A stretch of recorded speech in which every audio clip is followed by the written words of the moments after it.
النهارده هنعرف مع بعض ايه هي الارقام اللي بتبقى موجوده على البطاقه، وخاصه بالتحديد الرقم القومي. بس قبل ما نبدا ونفسر مع بعض الرقم القومي ده بيدل على ايه، تعالى الاول نتكلم عن حاجه مهمه جدا، وهو الرقم اللي بيبقى موجود تحت شعار النسر في ظهر البطاقه. بعض الناس تقول لك الرقم ده الحكومه بتبقى حاطه ارقام معينه للناس اللي مسجلين خطر.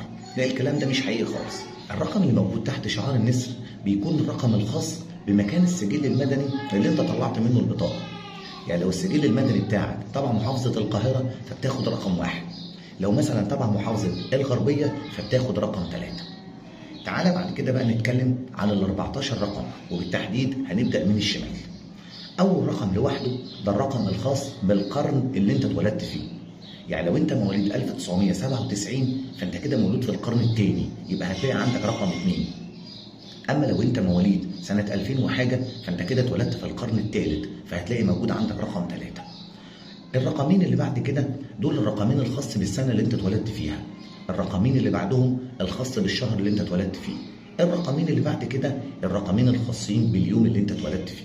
الرقمين اللي بعد كده دول الرقمين الخاصين بكود المحافظه. يعني لو انت مثلا تبع محافظه القاهره هتلاقي عندك 01. لو انت مثلا تبع محافظه الاسكندريه هتلاقي 02. طب لو انت مثلا تبع محافظه قنا هتلاقي مثلا الرقم 27. طب لو انت مثلا تبع محافظه جنوب سيناء هتلاقي الرقم 35. طب لو انت مش مولود في مصر اصلا هتلاقي الرقم 88. كده احنا خلصنا كام رقم؟ خلصنا اول 9 ارقام. وهنا تعالى مثلا ندي مثال بسيط. نفترض ان في واحد مولود في الاسكندريه اتولد يوم 7 ديسمبر سنه 1997.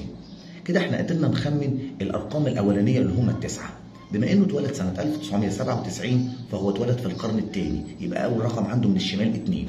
اتولد سنه 1997 يبقى الرقمين اللي بعد كده 97.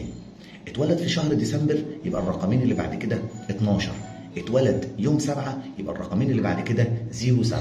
وبما انه من محافظه الاسكندريه يبقى الرقمين اللي بعد كده 02. ده بالنسبه للتسع ارقام الاولانيين. من رقم 10 لرقم 13 دي الارقام الخاصه بتسجيل وتسلسل المولود على الكمبيوتر ما بين المواليد اللي اتولدوا في نفس اليوم. اما اخر رقم خالص وهو الرقم ال 14 ده رقم الحكومه بتكون حاطاه وزاره الداخليه بالتحديد علشان تاكد ان البطاقه مش متزوره، والرقم ده غالبا بيبقى من 1 ل 9، لا بيزيد ولا بيقل. وفي النهايه مش عاوزك تنسى الرقم اللي ترتيبه 13.